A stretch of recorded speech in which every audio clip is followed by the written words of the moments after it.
Et voilà, j'espère que le combat vous a plu. Moi en tout cas, de mon côté, j'en ai laissé un peu ma matière grise, je vous avoue. Le combat, il y a eu beaucoup de placements, beaucoup de stratégies à mettre en place. On dirait pas, mais quand on n'a pas beaucoup de résistance, on se prend très vite des grosses gifles. Je sais pas si vous avez vu dans la vidéo les gifles qui me mettaient les mobs. Ça a été très compliqué. Mais voilà, on a réussi, c'est le principal. J'espère que vous avez aimé. Du coup, au niveau stratégie, ce que je peux vous dire, c'est que le Mercaton, il faut le viser le plus vite possible. Je vais rentrer dans le donjon pour vous montrer les mobs à focus. Je pense que ça va être plus rapide pour vous. Donc voilà, donc celui-là, donc le Mégaton, c'est vraiment le mob à focus le plus vite possible. Pourquoi? Parce qu'il nous met un état bubule dès le tour 1. Et le prochain tour, on est dans une bulle où on ne peut ni attaquer et on peut rien faire. En fait, on passe tour et les mobs du coup vous enchaînent derrière.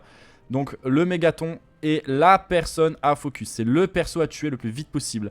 Le deuxième perso pour moi que j'ai focus, ça a été le Mercator. Pourquoi le Mercator? En fait, ce personnage est très pénible parce qu'en fait, il vous attire à son cac et vous stab.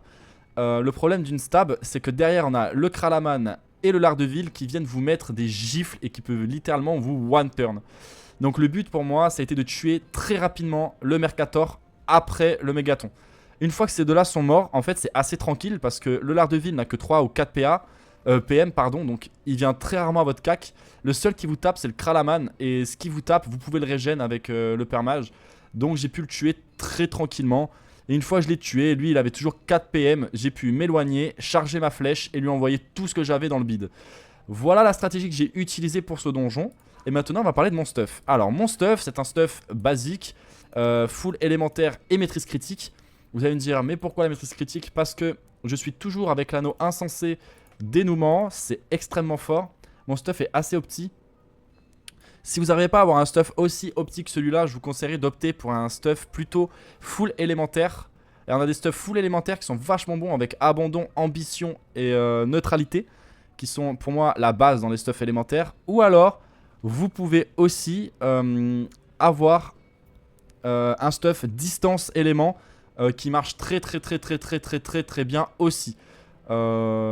Voilà, donc moi je vous mets mon stuff en photo, vous pouvez le prendre, le screen et le refaire si vous voulez. C'est un très bon stuff, très efficace et qui tape vachement fort. Sur ce, on va continuer la série de vidéos sur les solos de donjons. J'ai juste quelque chose à vous proposer. Est-ce que vous êtes partant pour que les donjons basiques à 6 joueurs niveau 20, on fasse les 3 d'un coup en une vidéo? Ou est-ce que vous êtes chaud qu'on fasse une vidéo par donjon, on continue ce système-là? Pour moi, les 1 vidéo, 1 donjon, ça serait vraiment pas mal sur les gros donjons, type donjon 3 joueurs ou BU, parce qu'on va aussi tester les BU en solo. Ou alors,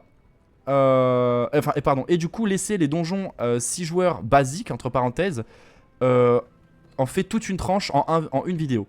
Je pense que c'est mieux comme ça, le système. Si vous préférez une vidéo par donjon, on peut aussi, c'est vous qui voyez. Mais voilà, vous me dites et j'attends vos retours en commentaire. En tout cas, c'était Confiserie, on se retrouve pour une prochaine vidéo. Merci, ciao.